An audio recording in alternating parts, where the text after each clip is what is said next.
नमस्कार, मी अरमान पठाण. आपण बघत आहात शार्प न्यूज. आपलं शहर, आपलं गाव, आपली बातमी आपल्यापर्यंत पोहोचवण्यासाठी शार्प न्यूजची टीम नेहमीच कार्य करत असते. सरपंच परिषदेच्यासाठी आपल्याला मार्गदर्शन करण्यासाठी उपस्थित असलेल्या काँग्रेस पक्षाच्या सन्माननीय खासदार शोभाताई बच्छाव,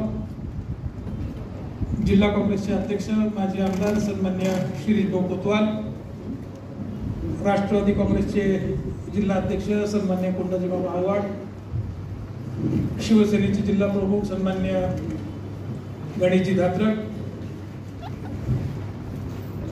आता ज्यांचं आपण भाषण ऐकलं ते समाजवादी पक्षाचे नेते मुस्तकीमजी सिंगीटी, डॉक्टर दिनेशजी बच्छाव, मंचावर उपस्थित सर्व मान्यवर आणि माझ्यासमोर उपस्थित असलेले सर्व सरपंच, उपसरपंच, ग्रामपंचायत सदस्य आणि कार्यकर्ते बंधू भगिनी. गेल्या 15 दिवसांपूर्वी मी मालेगाव शहरामध्ये आलो आणि मालेगाव शहरात आल्याच्या नंतर मला भेटणाऱ्यांची संख्या मोठ्या प्रमाणावरती होती. कृषी उत्पन्न बाजार समितीमध्ये सातत्याने लोक येत होते आणि मी त्यांना भेटत होतो आणि भेटत असताना बरेचसे सरपंच मला भेटत होते आणि सातत्यानं सगळ्या सरपंचांच्याकडनं माझ्याकडे तक्रारी मांडल्या जात होत्या. मागच्या 9-10 महिन्यामध्ये ज्या काही अडचणी त्यांच्यासमोर निर्माण झाल्या, जे काही प्रश्न त्यांच्यासमोर निर्माण झाले ते सातत्याने माझ्याकडे मांडत होते आणि म्हणून याला एकत्रितपणे सगळ्यांना बोलवून याला काहीतरी वाचा फोडली पाहिजे असं मला वाटलं. यापूर्वी सुद्धा ताई असा प्रयत्न आम्ही केला होता. भारतीय जनता पक्षामध्ये मी काम करत होतो आणि सगळ्या सरपंचांना आम्ही पंचायत समितीमध्ये बोलवलं. खासदारांनी अधिकृतपणे बैठक लावली आणि बैठक लावून अनेक सूचना केल्या, अनेक प्रश्न सोडवण्याचा प्रयत्न केला, पण त्याची एकही सूचना ही अंमलात आली नाही. व्हिडिओनी खासदारांना विचारलं सुद्धा नाही. आजच्या परिस्थितीमध्ये आपण जी आढावा बैठक घेतो आहोत याचा आपण व्हिडिओपासून सगळ्या संबंधित अधिकाऱ्यांना, तालुका अध्यक्षांनी पत्र दिलेलं आहे की सन्मान्य धुळे लोकसभेच्या खासदार आणि सन्मान्य दिंडोरी लोकसभेचे खासदार उपस्थित असणार आहेत आणि म्हणून आपण या सरपंच परिषदेला आलं पाहिजे. पण एकही अधिकारी इथे उपस्थित राहिला नाही. टेक्निकली शक्य आहे का मला माहित नाही. टेक्निकली शक्य असेल तर माझी तुम्हाला विनंती आहे की या अधिकाऱ्याच्या विरुद्ध तुम्ही हक्कभंगाचा प्रस्ताव दाखल करा. आज गेले अनेक दिवस आपण पाहतो 20 वर्ष या मतदारसंघामध्ये विकास झाला नाही, 20 वर्ष काम झालं नाही. जसं आपण उद्धव साहेबांकडे शिवबंधन बांधलं आणि शिवसेनेच्या कामाची सुरुवात केली तसं अचानकपणानं सगळ्या विकास कामांची उद्घाटनाची सुरुवात झाली आणि 20 वर्षापूर्वी आमदार तुम्ही झाले आणि तुम्ही उद्घाटन आज 20 वर्षानंतर करताय. आज जी कामांची उद्घाटन होत आहे ते पैसा सगळा जो आला तो सन्मान्य उद्धव साहेब मुख्यमंत्री असताना त्यांच्या माध्यमातून मालेगाव शहरामध्ये आला आणि उद्धव साहेबांच्या सगळ्या योजनांची उद्घाटन तुम्ही करताय. आश्चर्य वाटेल तुम्हाला भाऊ, आमच्या तालुक्यामधले आमदार, आमचे मंत्री हे फक्त उद्घाटन मंत्री आहेत. ते कोणीही काम केलं तरी उद्घाटन तेच करतात. दुसऱ्या कोणाला इथे उद्घाटनाचा अधिकार नाही. ताई तुम्ही अजून तुमची कामांची सुरुवात केली नाही. तुमची कामं जेव्हा विकास कामं होती तेव्हा तुमच्या आधीच ते उद्घाटन करून येतील. पण अनेक वर्ष आम्ही पाहतोय खासदारांनी काम केलं तरी उद्घाटन तोच करणार, राज्य सरकारचं काम असेल तोच करणार, झेडपीचं असेल तर झेडपी सदस्य बाजूला उद्घाटन हाच करणार. ग्रामपंचायत आपली महाविकास आघाडीचा सरपंच काम फंड त्यांनी विचाराने आणला, त्यांनी काम केलं, पण उद्घाटन हेच जाऊन करणार आणि म्हणून फक्त उद्घाटन करणार हा मंत्री. आज तुमची सगळ्यांची जी स्थिती आहे ही फक्त ताईंच्या समोर आपल्याला मांडायची होती. या व्यासपीठाच्या माध्यमातून मालेगाव तालुक्यातल्या महाविकास आघाडीच्या ज्या सत्ता आहेत, त्या ग्रामपंचायती आहेत, त्यांची काय अवस्था आहे, आपण काय विकास करू शकत नाही आहोत, आपल्याला लोकांनी विश्वासाने निवडून दिल्यानंतर सुद्धा आपण काम का करू शकत नाही आहोत, हे लोकांपर्यंत आपल्याला पोहोचवायचं आहे. आणि म्हणून एवढी मोठी जी संख्या आहे भाऊ, आमचा तालुका मोठा आहे, 2.5 विधानसभा मतदारसंघ या तालुक्यामध्ये आहे आणि ज्या ग्रामपंचायती आहेत त्याच्यामध्ये 60% जास्त ग्रामपंचायती या महाविकास आघाडीच्या ताब्यातल्या आहेत. आणि एवढ्या मोठ्या प्रमाणावरती ग्रामपंचायती आपल्याकडे असताना त्या गावामध्ये जेव्हा विकास होत नाही आणि विकास होत असताना जेव्हा केंद्र सरकारकडनं, राज्य सरकारकडनं जो निधी यायचा आहे तो निधी येतो, कामं मंजूर होतात. आमच्या तालुक्यामध्ये कोणालाही टेंडर भरण्याचा अधिकार नाही. इथं 4-5च मोजून ठेकेदार आहेत आणि ते बरेचसे मालेगावच्या बाहेरचे. त्याच ठराविक ठेकेदारांनी यायचं आणि त्यांनीच कामं करायची. इतक्या मोठ्या प्रमाणावरती भ्रष्टाचार या सगळ्या कामांच्या माध्यमातून चाललाय की निश्चितपणानं विकासाला दर्जा नाहीये. आणि आज मालेगाव तालुक्यामध्ये आपण पाहत असू, पुष्पाताई मंत्री असताना झालेली कामं, प्रशांतदादा मंत्री असताना झालेली कामं आजही त्या इमारती चांगल्या अवस्थेत आहेत. आणि या 20 वर्षामध्ये जो विकास झाला तो कशा पद्धतीचा झाला आपण पाहिलं. मी नेहमी चिंचव्याचं उदाहरण देतो. भाऊ तिथं दर्जा बांधण्याचं काम चालू होतं ग्रामपंचायतचं, आणि तो दर्जा बांधत असताना उद्घाटन होण्याच्या आधीच तो पडला आणि काम करणारे कामगार तिथे दबून गेले. अशा निकृष्ट दर्जाचा विकास हा मालेगाव तालुक्यामध्ये झाला. आता आमच्या शहरी भागातली जी परिस्थिती आहे तिथं खूप वाईट आहे. आम्ही पहिल्यांदा सगळ्या शहर कॉन्क्रीटचं करायचं घेतलं. कॉन्क्रीट का घेतलं? कारण कॉन्क्रीटचा कारखाना आमचा स्वतःचा आहे, आरएमसी आमचं आहे म्हणून आम्हाला करायचंय. आता कॉन्क्रीटचं शहर करायचं घेतलं. आमच्या मनात आलं की अनेक वस्त्या आमच्याकडे इथं भायगाव गाव आलेलं आहे, त्यानं गाव आलेलं आहे, आमचं रमजानपूर आलेलं आहे, इकडे कलेक्टर पट्टा आलेला आहे. या नवीन भागामध्ये लोकांना घरापर्यंत जायला रस्ते नाही. पावसाळ्यात अतिशय हाल होतात. अनेक लोकांना आपली वाहनं लांब ठेवून त्या चिखलातनं पायी घरामध्ये जावं लागतं. आणि मग हे जे पैसे आले या पैशाच्या माध्यमातून आम्ही ते कॉन्क्रीटचे रस्ते केले असते तर आज मोठ्या प्रमाणावरती लोकांना फायदा झाला असता, पण आम्ही ते केलं नाही. आम्ही ज्या ज्या ठिकाणी चांगले डांबराचे रस्ते होते ते सगळे रस्ते काढून टाकले आणि त्या ठिकाणी आम्ही कॉन्क्रीटचे रस्ते केले. कॉन्क्रीटचे रस्ते करताना त्याचा दर्जा इतका वाईट आहे की उद्घाटनाच्या आधीच त्याने तडे पडलेले. आणि आता रस्ते करून झाल्याच्या नंतर आम्हाला आठवलंय की आम्हाला अंडरग्राऊंड ड्रेनेज करायचं आहे आणि आता आम्ही ड्रेनेजचं काम सुरू करतोय. पण ड्रेनेजचं काम कसं चाललंय? अख्ख्या शहराचं पाणी जाण्यासाठी 6 इंचाची पाईपलाईन आहे आणि ती बोरिंगला टाकतात तशी प्लास्टिकची पाईप आहे. मग 6 इंचाच्या पाईपलाईनला काही आमच्या काँग्रेसच्या लोकांनी विरोध केला, त्यांनी आंदोलन वगैरे केलं, तर त्याला त्यांनी उत्तर दिलं की पिण्याचं पाणी 2 इंचाच्या पाईपमधनं येतं, तर ड्रेनेजचं पाणी 6 इंचाच्या पाईपमधनं का जाणार नाही? तुम्ही दिशाभूल करता. आणि अशा पद्धतीनं विकास चालला. आता ते रस्ते फोडायचे, त्याच रस्त्यांमधनं परत आम्ही ड्रेनेज टाकलं आणि म्हणून सगळं टक्केवारीवर चाललंय. सगळं मगाशी यांनी पुलाचं स्टील सांगितलं, जुना पूल का पाडला हेच कळलं नाही. अतिशय मजबूत असलेला चांगला पूल पाडून टाकला. तो पूल पाडला, त्याचं निघालेला स्टीलचं गेज काय होता आणि आता जो पूल बांधला त्याच्या स्टीलचं गेज काय, हा जरी फरक पाहिला की आपल्याला निश्चित कळतं की पूर्वजांनी बांधलेला, पूर्वीच्या लोकांनी बांधलेला पूल हा किती भक्कम किती मजबूत होता आणि आजचा पूल हा कशा पद्धतीचा आहे. म्हणजे ते युपी बिहारमध्ये आपण म्हणतो ना सारखे पूल पडतात, तसं आता भीती वाटायला लागली आम्हाला की मोसम नदी पार करायची असेल तर मंत्र्याच्या पुलावर जाऊ नये, कधी पडेल याची खात्री द्या. महापुरुषांच्या पुतळ्यावरती आम्ही प्रचंड पैसे खर्च केले. आज छत्रपती शिवाजी महाराजांचा पुतळा इतका सुंदर होता, त्याचं सुशोभीकरण इतक्या निकृष्ट दर्जाचं झालंय की त्या छत्रपतीच्या समोर वंदन करताना आमच्या डोळ्यामध्ये अश्रू येतात. अशा पद्धतीची अवस्था ही छत्रपतीच्या स्मारकाची केली.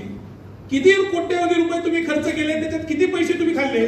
छत्रपती शिवाजी महाराजांच्या, डॉक्टर बाबासाहेब आंबेडकरांच्या पुतळ्याचं नूतनीकरण करताना सुद्धा तुम्हाला पैसे खाताना लाज कशी वाटली नाही की निश्चितपणाने मला या व्यासपीठावर विचारायचं आहे. आज जे काही चित्र आपल्या सगळ्यांच्या समोर आहे, ताईचं आल्याच्या नंतर अधिकाऱ्यांवर काय कारवाई करायची त्या संबंधी आपण बघू. तुमचे प्रश्न सोडवण्याच्या संबंधी आम्ही ताकदीनं तुमच्यावर राहू.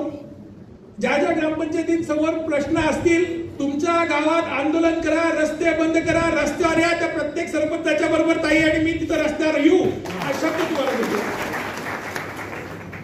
आणि प्रामुख्याने तुमच्या ज्या सगळ्या समस्या आहेत या लेखी स्वरूपामध्ये ताईंकडे तुम्ही द्या. त्या सगळ्यांचं एकत्रितपणे आपण निवेदन करू आणि त्याच्यावरती अल्टिमेटम देऊ. गणपतीचे दिवस आहेत, आपलं शहर संवेदनशील आहे, त्यामुळे गणपतीच्या दिवसामध्ये काही घडू नये याची दक्षता आपण सगळ्यांनी घेतली पाहिजे. आणि म्हणून गणपतीचे दिवस जाईपर्यंत प्रशासनाला या सुधारणा करण्याची संधी देऊ. आणि संधी नाही झाली तर गणपती नंतर मालेगाव तालुक्यातल्या सगळ्या सरपंचांना घेऊन आपण सगळेजण रस्त्यावर ठिया मांडून बसू. हे मला प्रामाणिकपणे सांगायचं. आणि म्हणून इथून पुढचे काळ जो आहे तो संघर्षाचा आहे. आज आपण सत्तेमध्ये नाहीत, केंद्रात आपली सत्ता नाही, राज्यात आपली सत्ता नाही. आणि म्हणून संघर्षाच्या मार्गाने लढाई करून आपल्याला आपल्या गावाच्या, आपल्या भागाच्या न्याय हक्कासाठी लढावं लागणार. आज ताईंचं आपण खऱ्या अर्थानं अभिनंदन केलं पाहिजे की ताई 3 पंचवार्षिक झाल्या. आमचे आदिल गोटे ओरडून बिचारे दमले, पण मनमाड रेल्वे इंदोर मार्ग कधी होईल असं आम्हाला स्वप्नात सुद्धा वाटलं नव्हतं. आज जे गाजर 15 वर्ष आम्ही पाहिलं ते गाजर तुम्ही आम्हाला दाखवलं नाही, पण तुम्ही ते आम्हाला करून दाखवलं. हे निश्चितपणानं तुमचं अभिनंदन या ठिकाणी मी करतोय. आज नारपारचा प्रश्न होता. नारपारच्या विषयामध्ये प्रशांत दादा जेव्हा काम करत होते, प्रशांत दादा जेव्हा आमदार होते, तेव्हा हे सांगायचे नारपार आरपार आहे, नारपार मध्ये पाणीच नाही. प्रशांत दादा खोटं बोलतात. आणि म्हणून 20 वर्ष या नारपारच्या साठी तुम्ही काम केलं नाही. 10 वर्ष तुम्ही मंत्री आहे, 10 वर्ष तुम्ही काम केलं नाही. ज्या वेळेला भुजबळ साहेबांनी मांजरपाड्याचा प्राणी येवलेला नेण्याचा निर्णय घेतला, त्यावेळेला तुम्ही रस्त्यावर येऊन विरोध केला पाहिजे होता. कारण आज गोदावरीचं जे खोरं आहे ते तुटीचं खोरं नाही आहे, तापीचं खोरं आहे तुटीचं खोरं आहे, गिरण्याचं खोरं आहे तुटीचं खोरं आहे. या गिरण्यातल्या पाणी येण्याच्यासाठी तुम्ही रस्त्यावर यायला पाहिजे होतं, पण ते आम्ही केलं नाही. उमा भारती मंत्री असताना तापीचं पाणी डायरेक्ट आपल्याला याच्यामध्ये मोसम नदीमध्ये टाकायचं, या संबंधीचं सर्वेक्षण त्यांनी केलं. ते सुद्धा नंतर बदललं. उन्मेष दादा आमदार झाल्यानंतर त्यांनी त्याचा मार्ग बदलला आणि ते तापीचं पाणी गिरणेमध्ये ते मालेगाव तालुक्याच्या नंतर टाकलं जाईल अशा पद्धतीचं सर्वेक्षण नंतरच्या काळात झालं. पण तेव्हा सुद्धा की ते पाणी मोसम मधल्या गिरणीत गेलं तर आमच्या तालुक्याच्या जनतेचं कल्याण होईल याच्यासाठी आम्ही सांगतोय. कारण निवडणूक समोर आहे. राज्याच्या सरकारनं सांगायचं की आम्ही नागपूरच्या 10 TMC पाणी उचलायला तुम्हाला मंजुरी दिली. आता ते पाणी जातं गुजरातचं. गुजरात आणि महाराष्ट्र राज्याचा पाणी वाटपाचा करार झालेला आहे आणि तो करार जोपर्यंत रद्द करता येत नाही तोपर्यंत एक थेंब सुद्धा पाणी तिथनं तुम्हाला घेता येणार नाही हे यांनी खरं जनतेसमोर सांगितलं पाहिजे. 450 TMC पाणी जिथं आहे तिथलं 10 TMC पाणी तुम्ही उचलायला निघालात म्हणजे फक्त नारपार नाव वापरून तुम्हाला जनतेची दिशाभूल करायचं आहे. आज भगरे सर या ठिकाणी उपस्थित नाहीयेत. भगरे सरांनी मला सोशल मीडिया व्हॉट्सअपवरती पाठवलं की त्यांनी लोकसभेमध्ये प्रश्न विचारला नारपारच्या सभेत आणि तो प्रश्न विचारल्याच्या नंतर CR पाटील साहेब जे मंत्री आहेत यांनी उत्तर दिलेलं आहे की नारपार ही फिजिबल स्कीम नाही आणि म्हणून केंद्र सरकार नारपार करणार नाही. आणि मग केंद्र सरकार नाही म्हणते राज्य सरकारकडे इतके पैसे आहेत का? तुमच्याकडे लाडकी बहीण आणि जुनी पेन्शनची तुम्ही घोषणा करता नाही, हे दोन्ही दिल्यानंतर 1 रुपया खर्च करायला शिल्लक राहणार नाही तर तुम्ही नारपारसाठी पैसे आणणार. ही सातत्यानं आपली फसवणूक झालेली आहे. 20 वर्ष आमदार, 10 वर्ष सत्तेत, 10 वर्ष मंत्री आणि 10 वर्ष मंत्री असलेल्या माणसाला मालेगाव जिल्हा करून वाटता येत नाही. आज MIDC उभ्या करून ठेवल्या. त्या MIDC मध्ये कुठल्याही मंत्रीची मूलभूत सुविधा नाही, कारखाने यायला तयार नाहीत. मी अनेक लोकांना सांगितलं की आमच्या इथे MIDC आम्ही तयार केलेले शेती महामंडळाच्या जागेमध्ये त्या ठिकाणी कारखाने टाका. कारखानदार म्हणतात तुमच्या गावात कारखाना टाकायचा असेल तर मंत्र्याला भागीदारी द्यावी लागते, त्याशिवाय इथं कारखाना चालवता येत नाही आणि मंत्र्याला टक्केवारी आम्हाला द्यायची नाही म्हणून आम्ही इथे कारखाना टाकत नाही आणि म्हणून मालेगावच्या MIDC मध्ये कारखाने यायला तयार नाही. आज त्या डोळेंसारखा एक चांगला शेतकरी माजी सैनिक आणि या देशातल्या बहु तालुक्यातल्या अनेक माजी सैनिकांना एकत्र त्यांनी त्या ठिकाणी शेती घेतली आणि तिथं जर तुम्ही पाहाल तर अक्षरशः नंदनवन उभं केलंय. इतकं सुंदर काम त्यांच्या माध्यमातून हे सगळे माजी सैनिक करतात. त्यांना इतका त्रास दिला गेला, त्यांच्या प्रकल्पाला इतका विरोध केला गेला कारण मंत्र्याला त्या टक्केवारी आली. आज मालेगावची कृषी उत्पन्न बाजार समिती सक्षम असताना सुद्धा ते बाहेर माल पाठवतात. त्यांनी सांगितलं ह्या कृषी उत्पन्न बाजार समितीने माझा माल घ्यायला नकार दिला होता, मी तुम्हाला माल देणार नाही. आणि जो सगळ्यात मोठा शेतकरी या तालुक्यात आहे तो आमच्या मार्केटला माल देत नाही कारण त्याचा माल घ्यायचा नाही असा आदेश आमच्या मंत्र्याचा. आणि मग अशा पद्धतीने सर्वसामान्य व्यापाऱ्यांना, सर्वसामान्य उद्योजकांना जे सरकार तर काही मदत देतच नाही पण स्वतःच्या ताकदीनं उभं करतात, त्याच्यात 4 लोकांना रोजगार निर्माण करतात, त्यांना सुद्धा अशा पद्धतीनं दाबून टाकण्याचं काम गेले अनेक वर्ष मालेगाव तालुक्यामध्ये झालेलं आहे. आणि हे सगळं तुम्हाला आम्हाला मोडायचं आहे. आणि म्हणून आता ताई आपल्याकडे हक्काच्या खासदार आहेत आणि ताईंच्या नेतृत्वामध्ये इथून पुढचं आपल्याला सगळ्यांना संघर्ष करायचा, लढाई करायची आहे. ताईंच्या खासदार निधीमधून तुम्हाला खूप अपेक्षा असतील पण खासदाराला 6 विधानसभा असतात, 6 विधानसभांमध्ये 5 कोटी रुपये असतात. त्यामुळे ताई तुम्हाला अपेक्षा आहे तेवढी मदत करू शकत नाहीत पण केंद्र सरकार आपल्या हातात येणार आहे. मी तुम्हाला मागच्याच वेळेस सांगितलं की पुढच्या वर्षी सरकार येईल आणि ताई केंद्रात मंत्री होतील त्यावेळेला निश्चितपणे आपण त्याची भरपाई घेऊ आणि मालेगाव तालुक्याच्या विकासाच्या साठी त्यांच्याकडनं प्रचंड असा निधी हा केंद्र सरकारच्या माध्यमातून आपण आणू. राज्यातलं येणारं सरकार आपलंच आहे. आपल्याला A180+ सर्वे आपल्याला 200 पार करायचं म्हणजे करायचं ती कुंडल आपण घातलेली आहे. आणि जोपर्यंत सन्माननीय उद्धव साहेबांना या महाराष्ट्राचं मी पुन्हा मुख्यमंत्री करणार नाही तोपर्यंत मी थांबणार नाही अशी मी प्रतिज्ञा केलेली आहे. आणि त्यामुळे उद्धव साहेबांना पुन्हा ज्या पद्धतीचा अपमान करून त्यांनी काढवलं त्याच पद्धतीचा सन्मानानं आपल्याला घेऊन महाराष्ट्राच्या तख्तावर बसवायचं आहे आणि तुमचा आमचा राहिलेला विकास हा खऱ्या अर्थानं साध्य करून घ्यायचा आहे. आणि म्हणून हे करण्याच्यासाठी माझी तुम्हाला सगळ्यांना विनंती आहे की आता हे जाहीरपणानं बोलण्याचं, जाहीरपणानं लोकांच्या लक्षात आणून देणं गरजेचं आहे. लोक म्हणतात ग्रामपंचायत तुमच्या ताब्यात आहे, सोसायटी तुमच्या ताब्यात आहे, मग विकास का होत नाही? आज नगरपालिकेत नगरसेवक आपले होते, आज नगरपालिका अस्तित्वात नाहीये, त्यामुळे आपण त्या ठिकाणी संघर्ष करायला निश्चितपणाने उत्तर द्यायला माणसं नाहीये. पण ग्रामपंचायती तुमच्या आहेत ना, सरपंच तुमचे आहेत ना. प्रत्येक गावात येऊ, प्रत्येक गावात मांडा, तुम्ही सरपंच म्हणून गावाला सांगा की तुम्हाला काय गावाचा विकास करायचा होता, तुम्हाला गावामध्ये काय परिवर्तन करायचं होतं, यांनी कशा पद्धतीने तुम्हाला त्रास दिला आणि तुमच्या गावाचा विकास तुम्ही का करू शकला नाहीत हे जनतेला आपल्याला सांगायची वेळ आलेली आहे. आणि म्हणून हे प्रत्येक गावामध्ये जाऊन तुम्हाला आणि आम्हाला हे लोकांपर्यंत मांडावं लागणार आहे. तुमच्या गावात सुद्धा आपल्याला रस्त्यावर बसावं लागणार आहे, मालेगाव शहरात येऊन सुद्धा आपल्याला रस्त्यावर बसावं लागणार आहे. आणि प्रचंड मोठा संघर्ष, प्रचंड मोठी आंदोलन इथल्या पुढच्या काळामध्ये तुम्हाला आणि आम्हाला करायचे. आणि ती तुमच्या माझ्या व्यक्तिगत स्वार्थासाठी नाही, तर सर्वसामान्य जनतेचा विकास, सर्वसामान्य जनतेचा हक्क हा त्यांना मिळवून देण्यासाठी करायचे. हे प्रामाणिकपणानं तुम्हाला सगळ्यांना सांगतोय. आगामी विधानसभा निवडणूक आली आणि म्हणून विधानसभेच्या दृष्टीने मी कामाला लागलो असं तर कोणाला वाटत असेल तर असं अजिबात नाही. मी कार्यरत होतो, निश्चितपणानं माझं काम याच पद्धतीने चालू होतं. पण मागच्या 9-10 महिने मी तुमच्यापासून थोडंसं दुरावलो, मला तुरुंगात ठेवलं गेलं आणि तुरुंगात असल्याच्यामुळे त्यांना असं वाटलं होतं कदाचित मी घाबरेल. पण आता तुरुंगाचीच मला इतकी सवय झाली की तुरुंग मला एका वेळी घाबरेल, मग मी तुरुंगाला घाबरायचो.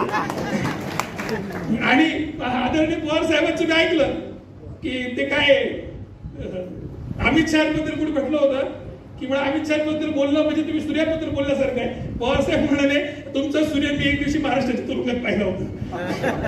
त्यामुळे महाराष्ट्राच्या तुरुंगात त्यांचा सूर्य जसं पवार साहेबांनी पाहिला होता, आज ते केंद्राचे गृहमंत्री आहेत. या देशाच्या पंतप्रधानांनी सुद्धा तुरुंग पाहिलेला आहे, अनेक पंतप्रधानांनी तुरुंग पाहिलेला आहे. त्यामुळे तुरुंग पाहणं काही वाईट गोष्ट नाही.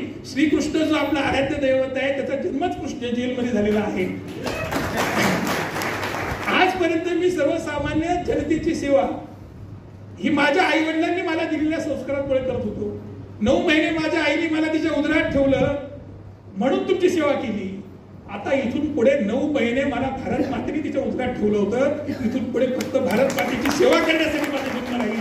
ही भूमिका प्रामाणिकपणे तुमच्या सगळ्यांच्या पर्यंत मी घेऊन आलो. आपण सगळेजण मोठ्या संख्येने आलात, एका निरोपावर आलात आणि सरपंच असताना उपसरपंच असताना आलात. भाऊ इथं आमच्याकडे मालेगाव नांदगाव विधानसभा मतदारसंघांमध्ये लोक सरपंच आहेत, आपल्या विचाराचे आहेत, गावात काम आपलंच करतात, प्रचार आपलाच करतात, पण उघडपणाने येऊन आपल्याला भेटायची सुद्धा त्यांची हिंमत होत नाही.